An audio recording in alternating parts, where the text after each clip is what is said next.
नमस्कार, मी पाटील मॅडम. सहकार्य विषयासाठी आपल्या 12वीच्या पुस्तकामधल्या सहकार्य विषयासाठी 10 टॉपिक आहेत. त्यातला पहिला टॉपिक आज आपण बघणार आहोत, सहकारी संस्थेचे संघटन. आता सहकारी संस्था कशासाठी स्थापन केल्या जातात हे आपण गेल्या वर्षी अभ्यासलेलं आहे. जर तुम्हाला आठवत असेल तर गेल्या वर्षी आपण सहकारी संस्था स्थापन करण्यासाठी एक डेमो घेतला होता की ज्यामध्ये सहकारी संस्था स्थापन करण्यासाठी समाजामधल्या अनेक व्यक्ती एकत्रित येतात. आणि हे एकत्रित येणाऱ्या व्यक्ती कोण आहेत, तर ज्या व्यक्तींची उद्दिष्ट एकसारखे आहेत, ज्या व्यक्तींच्या गरजा एकसारख्या आहेत, अशा व्यक्ती सहकारी संस्थेमध्ये सामील होत असतात, संघटित होत असतात. आता ह्या सहकारी संस्था स्थापन करत असताना आपण गेल्या वर्षी 2 टप्पे अभ्यासलेले आहेत. त्यातला पहिला टप्पा होता प्रवर्तन अवस्था. आणि प्रवर्तन अवस्थेमध्ये आपण सुरुवातीला सहकारी संस्था स्थापन करण्याची एक कल्पना जी आहे ती एका व्यक्तीच्या मनामध्ये येते आणि त्या व्यक्तीच्या मनामध्ये आलेली कल्पना तो इतरांपर्यंत पोहोचवतो. आणि मग तिथून पुढे हळूहळू साधन सामग्री गोळा करण्याची सुरुवात होते, अनौपचारिक सभा होते आणि मग हळूहळू अनेक व्यक्ती त्या सहकारी संस्थेमध्ये सामील व्हायला लागतात. आणि मग त्यानंतर त्या संस्थेची जी पुढची वाटचाल आहे ती म्हणजे नोंदणी अवस्था. आता नोंदणी करणं ही कायद्याने एक बंधन घातलेलं आहे आणि त्यामुळे प्रत्येक सहकारी संस्था नोंदली गेली पाहिजे. आणि यासाठी नोंदणीसाठी लागणारी कागदपत्रांची जी जुळवाजुळव आहे त्याची सुरुवात होते. आणि हे सर्व करणारी जी व्यक्ती असते त्याला आपण प्रवर्तक म्हणतो. आता प्रवर्तक म्हणजे कोण, आपण गेल्या वर्षी अभ्यासलेला आहे. ज्या व्यक्ती सहकारी संस्था स्थापन करण्यासाठी पुढाकार घेतात त्या व्यक्तींना आपण प्रवर्तक असं म्हणतो. ज्या व्यक्ती सहकारी संस्था स्थापन करण्यासाठी पुढाकार घेतात त्या व्यक्तींना आपण प्रवर्तक म्हणतो. आणि या प्रवर्तकांमार्फतच संस्थेची नोंदणी केली जाते. आणि या नोंदणीसाठी लागणारी जी कागदपत्राची जमवाजमव आहे ती सुद्धा त्यांच्या मार्फतच केली जाते. आता ती कागदपत्र बरीचशी आहेत, गेल्या वर्षी आपण अभ्यासलेली आहेत, त्याच्यामुळे त्याच्यावर आपण जास्त बोलायचं नाही. तर ही कागदपत्र जमाजमा करत असताना जी नोंदणीसाठी अर्ज केला जातो त्या नोंदणी अर्जावर सह्या ज्या आहेत त्या पहिल्या 10 लोकांच्या असतात, त्यांना प्रथम सभासद म्हणून ओळखलं जातं. आणि या जी नोंदणीची प्रक्रिया आहे ही चालू होते आणि त्यानंतर मग संस्था खऱ्या अर्थानं नावारूपाला यायला सुरुवात होते. म्हणजे सुरुवातीला आपण ज्यावेळी प्रवर्तन अवस्था बघितली त्यावेळी आपण फक्त संस्था काल्पनिकरित्या उभी केलेली असते आणि हळूहळू तिला मूर्त स्वरूप देण्याचं काम या लोकांमार्फत केलं जातं. आणि मग सुरू होतो तो पुढचा जो आपण घेतलेला आहे भाग, ते म्हणजे सभासद. आता सभासद कुणाला म्हणायचं, ज्या व्यक्तींनी सहकारी संस्थेचे शेअर्स खरेदी केलेले आहेत अशी व्यक्ती. आता शेअर्स म्हणजे काय, तर कुठलीही संस्था भांडवलाशिवाय चालत नाही. आणि संस्थेचं जे एकत्रित भांडवल आहे त्याला आपण भाग भांडवल म्हणजे भागांच्या रूपानं जमा केलं जाणारं भांडवल त्याला भाग भांडवल म्हणतो. मग या भाग भांडवलामधला एक छोटासा हिस्सा किंवा छोटासा भाग ज्याला आपण शेअर म्हणतो तो खरेदी करावा लागतो आणि तो खरेदी करणाऱ्या व्यक्तीला आपण सभासद म्हणतो. मग ही खरेदी कशा पद्धतीने केली जाते, तर त्यासाठी सुद्धा एक प्रोसिजर आहे की सहकारी संस्था आपले भाग खरेदी करण्यासाठी आपल्याला पहिल्यांदा आवाहन करते. ज्या ज्या व्यक्तींना त्या सहकारी संस्थेची उद्दिष्ट आवडलेली आहेत अशाच व्यक्ती आपल्या सहकारी संस्थेकडे भागांची मागणी करतात. मग त्यासाठी प्रथम आपण अर्ज करतो आणि या अर्जामध्ये आपल्याला हे अर्ज जे आहेत ते विहित नमुन्यामध्ये मिळतात. म्हणजेच काय, तर छापील अर्ज मिळतात. संस्थेनं आपल्या सोयीनुसार ते छापून घेतलेले असतात. आणि ह्या अर्जामध्ये आपण माहिती भरायची असते ती परिपूर्ण भरावी. त्याचबरोबर संदिग्ध माहिती भरता कामा नये किंवा चुकीची कुठलीही माहिती त्याच्यामध्ये भरता कामा नये. असे परिपूर्ण अर्ज म्हणजे त्यासाठी आपल्याला काही प्रवेश शुल्क आकारलं जातं अर्ज स्वीकारताना. म्हणजे अर्जाचं शुल्क आणि सभासदत्वापोटीची जी काही रक्कम असेल म्हणजे शेअर्सची जी रक्कम असेल ती रक्कम आपण सहकारी संस्थेमध्ये जमा केल्यानंतर सहकारी संस्थेचं जे संचालक मंडळ आहे, आपण आता संघटन रचनेमध्ये बघणारच आहोत. संचालक मंडळ म्हणजे काय किंवा सभासद म्हणजे काय हे सगळं हळूहळू आपण बघतच जाणार आहोत. संचालक मंडळ म्हणजे कोण? तर सभासदांनी निवडून दिलेले प्रतिनिधी. कारण सभासदी संख्येने अधिक आहेत आणि ते त्याच कार्यक्षेत्रामध्ये म्हणजे ज्या गावामध्ये ती सहकारी संस्था आहे त्या संपूर्ण गावामध्ये वेगवेगळ्या ठिकाणी राहत असतात. किंवा काही सभासद कामानिमित्त, नोकरीनिमित्त बाहेरगावी सुद्धा राहत असतात. मग अशा लोकांनी एकत्रित येऊन संस्थेचा दैनंदिन कारभार करणं शक्य नसतं. मग अशा वेळी काय केलं जातं की ज्यांना त्या सहकारी संस्थेबद्दल माहिती आहे, त्यातल्या कायद्यांचं ज्ञान आहे किंवा सहकारी संस्थेच्या कारभाराविषयी थोडंफार ज्ञान आहे किंवा मुळात समाजसेवेची आवड आहे, अशा काही ठराविक व्यक्ती पुढाकार घेतात आणि त्या सहकारी संस्थेचं संचालक म्हणून काय करतात? प्रतिनिधित्व करतात. म्हणजे हे संचालक का निवडून द्यायचे? तर सहकारी संस्थेचा दैनंदिन कारभार जो आहे तो सुरळीत चालायचा असेल तर त्यासाठी दैनंदिन कामकाज पूर्ण होण्यासाठी जे डिसिजन घ्यावे लागतात, निर्णय घ्यावे लागतात, ते संपूर्ण संचालक मंडळाकडे असतात. आणि हे संचालक मंडळ निर्णय घेतं, पण त्याची अंमलबजावणी करण्यासाठी आपण काही पगार नोकर ठेवलेली असतात. आपण तेही पुढे अभ्यासणार आहोत, त्यांची कार्य काय आहेत, त्यांचे अधिकार काय आहेत. म्हणजे हे संचालक मंडळ जे आहे, ह्या संचालक मंडळांकडे हे अर्ज येतात आणि या अर्ज आल्यानंतर संचालक मंडळाच्या सभेमध्ये या अर्जांवर विचार विनिमय केला जातो. आणि या अर्जांवर विचार विनिमय केल्यानंतर जे परिपूर्ण अर्ज असतील ते एका बाजूला काढले जातात आणि जे अपूर्ण अर्ज आहेत ते काय केले जातात? रिजेक्ट केले जातात किंवा नाकारले जातात. मग अशा वेळी सहकारी संस्थेकडे जे आलेले अर्ज आहेत त्या अर्जांवर हजर किंवा अर्ज आपल्याकडे आल्यानंतर किमान 30 दिवसांच्या आत त्याच्यावर विचार विनिमय झाला पाहिजे किंवा 3 महिन्यांच्या.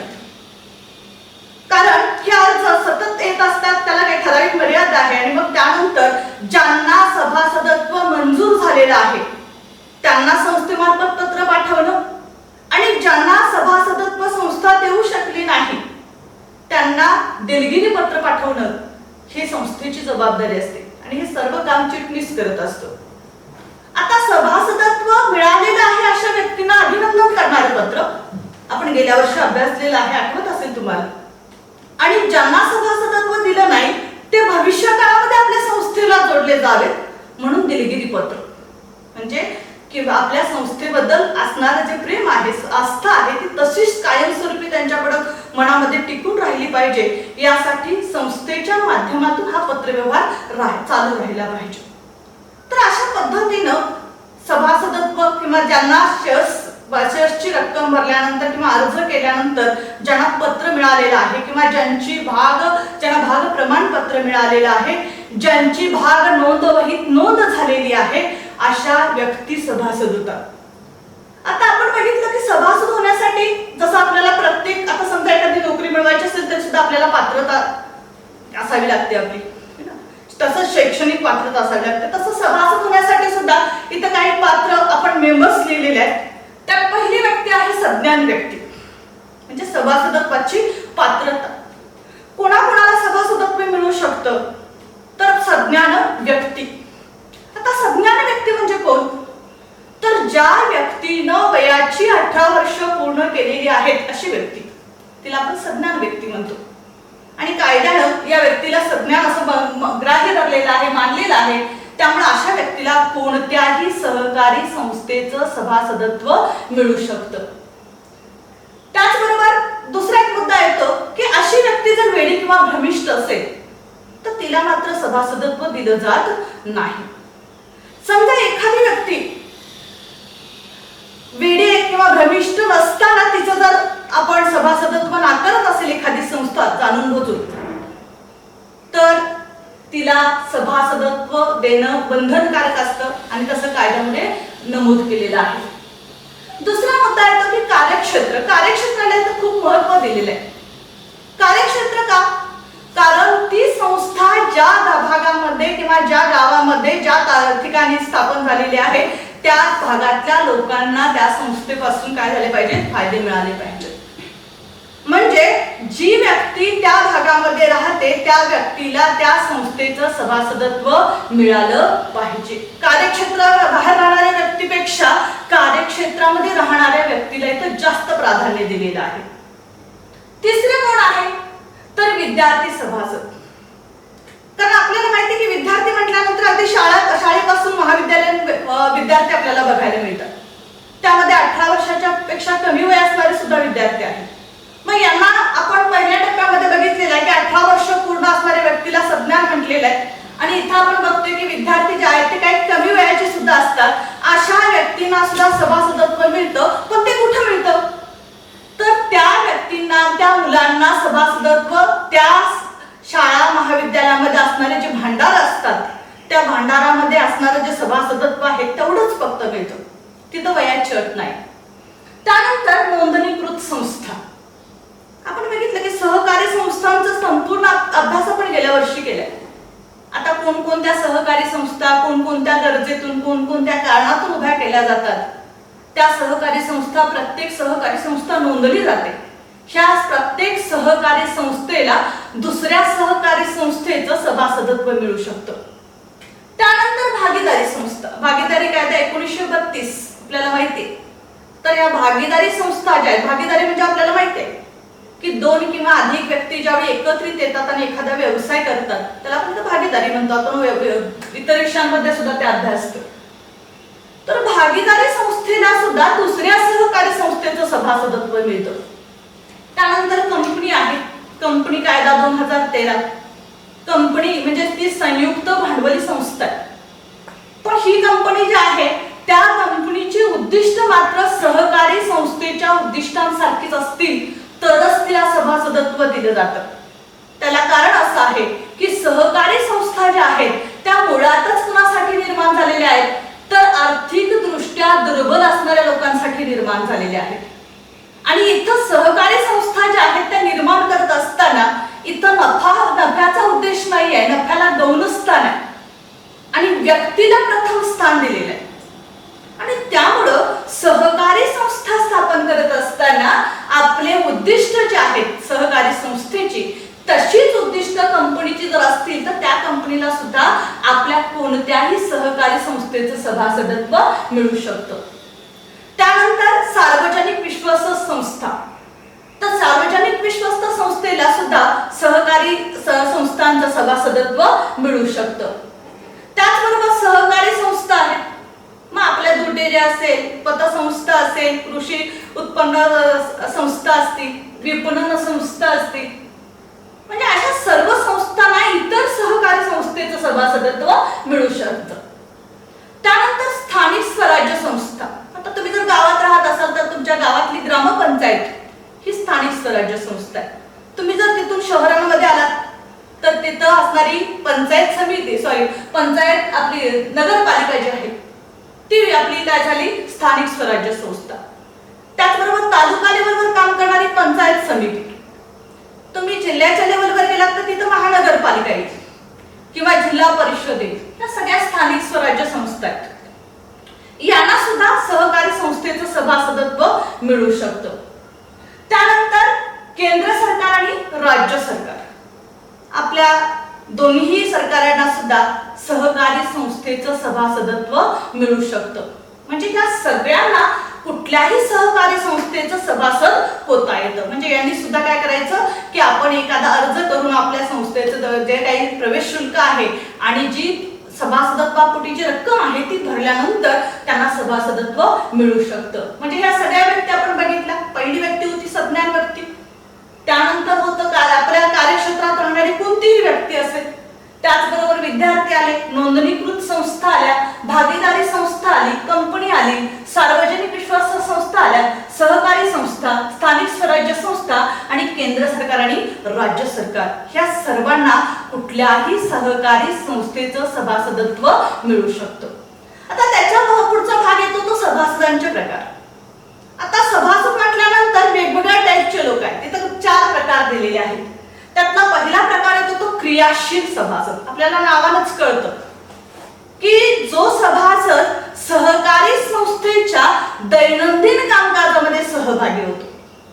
आता आपल्याला माहिती आहे की सहकारी संस्था म्हटल्यानंतर समाजामध्ये जे काही दुर्बल घटक आहेत अशांनी एकत्रित येऊन ही सहकारी संस्था स्थापन केलेली आहे.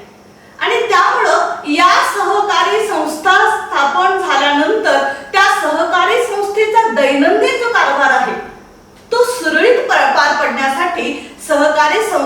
वेळोवेळी सभा घ्याव्या लागतात. पण त्या सभांचे वेगवेगळे प्रकार आहेत. काही सभासदांच्यासाठी सभा असतात, काही संचालक मंडळासाठी सभा असतात, काही इतरांसाठी सभा असतात. मग त्यातल्या ज्या सभासदांसाठी सभा आहेत, या सभेला हजर राहण्याचा अधिकार या क्रियाशील सभासदाला आहे.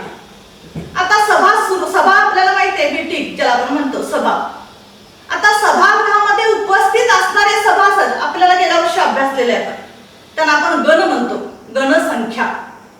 म्हणजे सभेला उपस्थित असणाऱ्या सभासदांची संख्या, त्याला आपण गणसंख्या म्हणतो. म्हणजे इथं सभासद जे आहेत ते सभागृहामध्ये उपस्थित असतील तर त्यांची संख्या मोजली जाते. आता त्याच्यावर आपण जास्त बोलणार आहोत. तर क्रियाशील सभासद म्हणजे काय, तर तो सभेला उपस्थित राहू शकतो. आता सभेला ते स्वतःच्या इच्छेने उपस्थित राहणार नाहीये, त्याला सभेची सूचना संस्थेकडून मिळणार आहे. सभेला उपस्थित राहण्याचा अधिकार आहे. सभागृहामध्ये जी जी चर्चा होईल त्या त्या चर्चेमध्ये आपलं मत मांडण्याचा अधिकार आहे. समजा चर्चा जी आहे ती चर्चा थोडीशी वाढली आणि समजा मतदान घेण्याची वेळ आली तर अशा वेळी मतदान करण्याचा सुद्धा अधिकार या क्रियाशील सभासदाला आहे. शिवाय या सहकारी संस्थेची किमान 5 वर्षांना निवडणूक होते. त्या निवडणुकीमध्ये मतदान करण्याचा अधिकार सुद्धा याला आहे. सहकारी संस्था मुळातच कशासाठी आलेल्या आहेत, तर सेवा देण्यासाठी स्थापन झालेल्या आहेत, नफा मिळवण्यासाठी नाही. मग या सहकारी संस्थेला जर नफा मिळाला तर तो नफा कोणा एकाच्या मालकीचा असणार नाही, तो संपूर्ण सभासदांमध्ये वाटला जातो. त्यालाच लाभांश म्हणतो आणि त्याला इंग्लिशमध्ये डिव्हिडंड म्हणतो. मग हा डिव्हिडंड जो आहे, लाभांश जो आहे, तो मिळण्याचा अधिकार याला.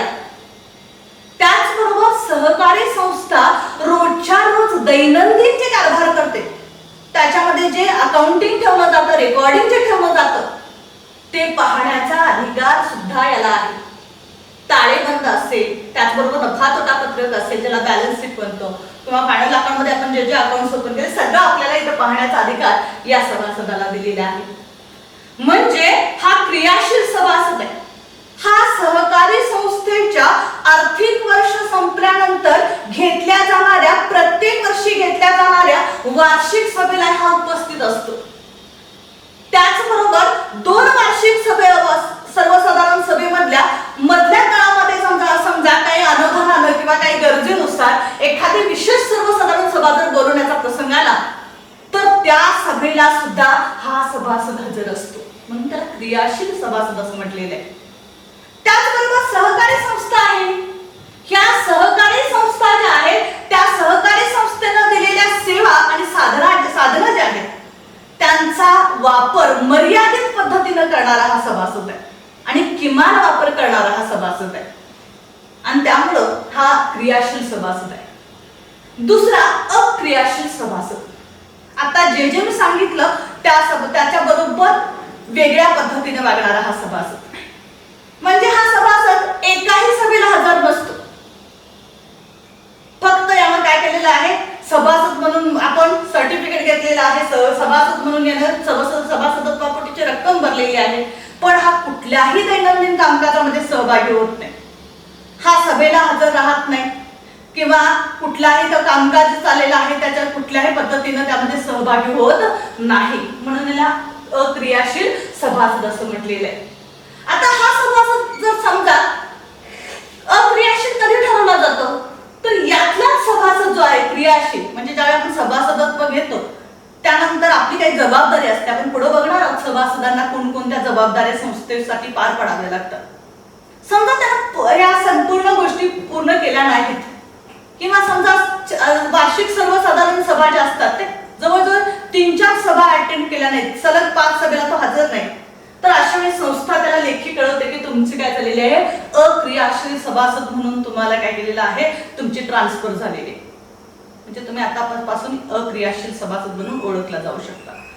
म्हणजे ही संस्था ठरवत असते हा क्रियाशील आहे की अक्रियाशील. मग याला समजा पुन्हा आपल्या ज्या काही वर्तनामध्ये बदल करून पुन्हा क्रियाशील व्हायचं असेल तर तशी संधी सुद्धा याला दिलेली आहे. त्यानंतर येतो संयुक्त सभासद किंवा सहयोगी सभासद. आता हा सभासद सुद्धा संयुक्तरित्या संस्थेचे शेअर्स खरेदी करतो. म्हणजे समजा 2 व्यक्ती असतील तर त्यातला तो 2 नंबरला असणारा व्यक्ती आहे त्याला काय म्हटलेलं आहे, सहयोगी किंवा संयुक्त सभासद. हा जवळजवळ अक्रियाशील सभासदासारखाच. हा सुद्धा याला भाग प्रमाणपत्र दिलं जात नाही. आता भाग प्रमाणपत्र म्हणजे तुम्हाला आठवत असेल, आपण शेअर्स खरेदी केलेला आहे किंवा आपण जो भाग खरेदी केलेला आहे त्याचा पुरावा आपल्याजवळ असावा लागतो. तो पुरावा म्हणजेच काय हो, भाग प्रमाणपत्र. म्हणजे भाग खरेदी केल्याचा लेखी पुरावा.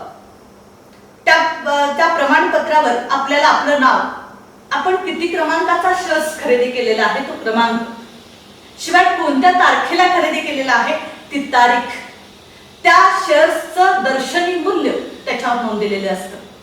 शिवाय आपण खरेदी केल्याची तारीख आणि संस्थेचे नाव आणि मुद्रा त्याच्यावर असते. त्यामुळं त्याला एक प्रकारचं वजन प्राप्त झालेलं असतं. तसं याला कुठल्याही पद्धतीचं काय मिळत नाही, सर्टिफिकेट मिळत नाही. त्याचबरोबर हा कुठल्याही सभेला हजर राहू शकत नाही. सभेमध्ये जरी हजर राहिला तर त्याला सभेमध्ये चर्चेमध्ये सहभागी होता येत नाही, आपलं मत मांडता येत नाही, किंवा सभागृहामध्ये जे मतदान होईल त्या मतदानामध्ये सुद्धा त्याला सहभागी होता येत नाही. त्यामुळं हा संयुक्त किंवा सहयोगी सभासद म्हणून ओळखलेला आहे. त्यानंतर चौथा जो भाग येतो तो नाममात्र किंवा नामधारी. आपल्याला नाव वाचल्यानंतरच लक्षात येतं फक्त नावापुरता सभासद. म्हणजे काय, तर हा फक्त प्रवेश फी भरतो, सभासदत्वापोटीची रक्कम भरत नाही. फक्त सहकारी संस्थेचं रेप्युटेशन, गुडविल वाढवण्यासाठी अशा सभासद संस्था काय करते, आपल्या संस्थेमध्ये जो समाविष्ट करून घेत असते. मग त्यामध्ये अगदी फेमस, अगदी क्रीडा क्षेत्रामध्ये नावाजलेले व्यक्ती असतील, चित्रपट क्षेत्रामध्ये नावाजलेल्या व्यक्ती असतील, राजकारणामध्ये नावाजलेल्या व्यक्ती असतील, म्हणजे ज्यांना सगळा समाज ओळखतो अशा व्यक्तींना अशा पद्धतीचं सभासदत्व दिलं जातं. म्हणजे ह्या व्यक्तींचं फक्त नाव वापरलं जातं, ही व्यक्ती आपल्या संस्थेची सभासद आहे. या व्यक्तीला कुठल्याही प्रकारे कोणत्याही व्यवस्थापनामध्ये भाग घेतलेला नसतो. फक्त नावाचा त्यांचा वापर केला जातो, म्हणून त्यांना नामधारी सभासद. सहकारी संस्थेला जरी नफा झाला तर त्या नफ्यातला हिस्सा यांना दिला जात नाही. यांचं भाग प्रमाणपत्रावर नाव नसतं, भाग नोंदवहीत नाव नसतं. म्हणजे कुठंही यांचा उल्लेख नाही. फक्त फेमस व्यक्ती किंवा नाम त्यांचं आलेलं आहे अशा व्यक्तींना फक्त नाममात्र किंवा नामधारी सभासद असं म्हटलं जातं. आता आपण बघणार आहोत सभासद झाल्यानंतर आपल्या हातामध्ये काही अधिकार असतात, कारण आपण सहकारी संस्थेचे मालक आहोत. सहकारी संस्थेचे मालक या नात्यानं आपण सहकारी संस्थेचे जे शेअर्स खरेदी केलेले आहे त्या शेअर्स पुरते आपण मालक आहोत. 1/5 पेक्षा जास्त शेअर्स कुठल्याही व्यक्तीला खरेदी करता येत नाहीत. आणि त्यासाठी काही अधिकार दिलेले आहेत सभासद म्हणून. पहिला अधिकार कुठला आहे, तर भाग प्रमाणपत्र मिळवणं. म्हणजे आपण एकदा शेअर्स खरेदी केल्यानंतर आपल्याला सहकारी संस्थेमार्फत एक सर्टिफिकेट दिलं जातं, त्याला प्रमाणपत्र म्हणतोय आपण. हे प्रमाणपत्र म्हणजे काय, तर आपण शेअर्स खरेदी केलेला आहे याचा एक लेखी पुरावा आहे. आणि ह्या पुराव्यावर मी मगाशीच सांगितलं की त्याच्यावर काय काय असणार आहे, आपलं नाव असणार आहे, आपण खरेदी केलेल्या भागाचा क्रमांक असणार आहे, संस्थेचं सही शिक्का नाममुद्रा असणार आहे. म्हणजे हे प्रमाणपत्र मिळवण्याचा अधिकार कुणाला असणार आहे, सभासदाला असणार आहे. प्रत्येक सभासदाला हे प्रमाणपत्र मिळालं पाहिजे. त्याचबरोबर सभेबाबतचा अधिकार. आपण सुरुवातीलाच बघितलं की सभा वेगवेगळ्या पद्धतीच्या आहेत, पण सभासदांसाठी असणाऱ्या ज्या सभा आहेत त्या सभेला प्रत्येक सभासदाला हजर राहता यावं यासाठी संस्थेमार्फत ज्या तारखेला, ज्या ठिकाणी, ज्या वेळी सभा आयोजित केलेली आहे ह्या सर्व गोष्टींचा उल्लेख असणारी सूचना, शिवाय सभेमध्ये जे विषय चर्चिले जाणार आहेत त्या विषयांची क्रमवार यादी, त्याला आपण कार्यक्रम पत्रिका म्हणतो. लग्न पत्रिका नव्हे, कार्यक्रम पत्रिका. कार्यक्रम पत्रिका म्हणजे काय, सभेमध्ये चर्चा केल्या जाणाऱ्या विषयांची क्रमवार यादी. आता तुम्ही म्हणाल इथं कशाला क्रम पाहिजे, कारण सभागृहामध्ये वेगवेगळ्या ठिकाणाहून वेगवेगळ्या विचारांचे लोक एकत्रित आलेले असतात आणि ह्या एकत्र आल्यानंतर जर समजा आपण विषयांना क्रमांक दिला नाही तर कुणीही कुठल्याही विषयावर चर्चा करेल आणि सभागृहाचा वेळ वाया जाईल आणि आपल्याला जे काही त्या सभेमधून अपेक्षित आहे ते यश मिळणार नाही. म्हणून सभागृहाला काही मर्यादा आहेत. म्हणून काय दिल्या जातात, कार्यक्रमाची क्रमवार यादी, कोणता विषय प्रकर्षाने पहिला घ्यायचा, कोणत्या विषयावर जास्त चर्चा करायची, कोणत्या विषयावर थोडी चर्चा करायची, हे सभागृहामधल्या प्रमुख व्यक्तींनी ठरवलेलं असतं. आणि त्याच पद्धतीने जर सभा पार पडली तर ती सभा यशस्वी होते आणि सभागृहाचा वेळ वाचतो. कारण सभागृहामध्ये ज्या ज्या विषयांवर चर्चा केली जाते त्या चर्चेतूनच संस्थेचा दैनंदिन कारभार चालत असतो आणि आपण चर्चा केलेल्या विषयांची आपण रितसर नोंद करत असतो. आता ज्या पुस्तकामध्ये नोंद करतो ते गेल्या वर्षी अभ्यासलेलं आहे, त्याला इतिवृत्त म्हणतोय आपण. म्हणजे सभागृहामध्ये ज्या ज्या विषयांवर चर्चा केलेली आहे, आता चर्चा म्हटल्यानंतर आपण ठराव आणि प्रस्ताव हे दोन महत्त्वाचे मुद्दे येतात. सभागृहामध्ये आपण पहिल्यांदा आपला मुद्दा मांडतो त्याला प्रस्ताव म्हणायचं आणि त्या मुद्द्यावर सर्वांमध्ये चर्चा झाल्यानंतर त्याचं रूपांतर जे होतं त्याला ठराव असं म्हटलं जातं. म्हणजे आपण सभागृहामध्ये हजर होण्यासाठी आपल्याला संस्थेकडून सूचना आली पाहिजे. सभेबाबत म्हणजे काय, सूचना मिळण्याचा अधिकार, सूचना मिळाल्यानंतर सभागृहामध्ये आपल्याला बोलण्याचा अधिकार, आपलं मत मांडण्याचा अधिकार, हे सगळे अधिकार या सभासदाला दिलेले असतात. त्याचबरोबर तिसरा मुद्दा येतो तो व्यवस्थापन समितीबाबतचा. आता व्यवस्थापन समिती याचा अर्थ संचालक मंडळ. आपण आपल्याच सभासदांमधून निवडून दिलेले प्रतिनिधी. संचालक म्हणजे कोण, आपण निवडून दिलेले प्रतिनिधी. आता हे प्रतिनिधी जे आहेत हे संस्थेचा दैनंदिन कारभार जो आहे तो सुरळीत चालण्यासाठी जे महत्त्वाचे निर्णय आहेत ते घेत असतात. मग यांना निवडून देण्याचा अधिकार कोणाला आहे, सभासदांना. आणि हे समजा एखादं संचालक मंडळ आपल्याला जर योग्य वाटलं नाही तर पुढच्या इलेक्शन मध्ये आपण काय करतो, दुसऱ्यांना निवडून देऊ शकतो. म्हणजे हा अधिकार फक्त कुणाला आहे, सभासदांना आहे. त्याचबरोबर निबंधकांकडे अर्ज करण्याचा, निबंधक म्हणजे कोण, की ज्यांच्याकडे आपण नोंदणी केलेली आहे ते अधिकारी. आता त्यांच्यावर आपल्याला स्पेशल टॉपिक आहे. मग यांच्याकडे अर्ज कधी करायचा, प्रत्येक सहकारी संस्थेनं वार्षिक आर्थिक वर्ष संपल्यानंतर सभासदांसाठी वार्षिक सर्वसाधारण सभा घेतलीच पाहिजे. समजा एखादी सहकारी संस्था टाळाटाळ करत असेल तर ही सभा घ्यावी यासाठी निबंधकाकडे अर्ज सभासद करू शकतो. म्हणजे जाणून बुजून टाळलं जात असेल तर म्हणजे तो अधिकार सभासदांना दिलेला आहे. प्रत्येक सहकारी संस्थेला आर्थिक वर्ष संपल्यानंतर वार्षिक सर्वसाधारण सभा ही सभासदांसाठी घ्यायची असते. कारण सभासद हे संस्थेचे मालक आहेत. संस्थेचा दैनंदिन कारभार कशा पद्धतीने चाललेला आहे हे सभासदांना कळणं गरजेचं आहे आणि ते कळण्याचं माध्यम म्हणजे सभा आहे, लक्षात घ्या. आणि हे कळण्यासाठी त्यांना आपण सभागृहामध्ये बोलावलं पाहिजे आणि हे बोलावल्यानंतर त्यांना ते कळणार आहे. आणि ते जर होत नसेल तर निबंधकांकडे अर्ज करू शकतो आपण. त्याचबरोबर लाभांश वस्तू व सेवा मिळण्याचा अधिकार. सहकारी संस्था नफा मिळवण्यासाठी स्थापन झालेली नाही, पण त्यातून जर नफा झाला तर संस्थेला झालेल्या नफ्यातून काही रक्कम बाजूला केली जाते आणि उर्वरित रक्कम जी आहे ती सर्व सभासदांमध्ये लाभांशाच्या रूपाने वाटली जाते. त्यालाच डिव्हिडंड म्हणतो. तो मिळण्याचा अधिकार याला आहे.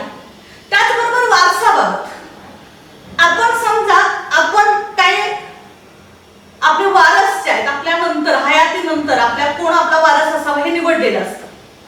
समजा काही दिवसांनी वाटलं की आपल्याला हा वारस नको आहे, त्याचा बदल करायचा आहे, तर तो सुद्धा अधिकार सभासदाला दिलेला आहे. इतर अधिकार म्हणजे कुठले, नफा तोटा पत्रक आहे, हिशेबाच्या वेगवेगळ्या प्रकारच्या वह्या आहेत किंवा आपल्या संस्थेच्या सभेचे इतिवृत्त आहेत. म्हणजे जे काही महत्त्वाचे डॉक्युमेंट्स आपण सगळे बघितलेले आहेत गेल्या वर्षी ते सगळे पाहण्याचा अधिकार कुणाला आहे हो? मालक या नात्यानं सभासदांना आहे. म्हणजे सभासद आपल्या संस्थेचा दैनंदिन कारभार सुरळीत व्हावा, आपली सहकारी संस्था उत्तरोत्तर मोठी व्हावी यासाठी सभासद कसे असले पाहिजेत? कर्तव्य दक्ष असले पाहिजेत. तर आपण हे सगळे सभासदांचे अधिकार बघितले. आता आपण सभासदांच्या जबाबदाऱ्या ज्या आहेत त्या पुढच्या तासाला बघणार आहोत.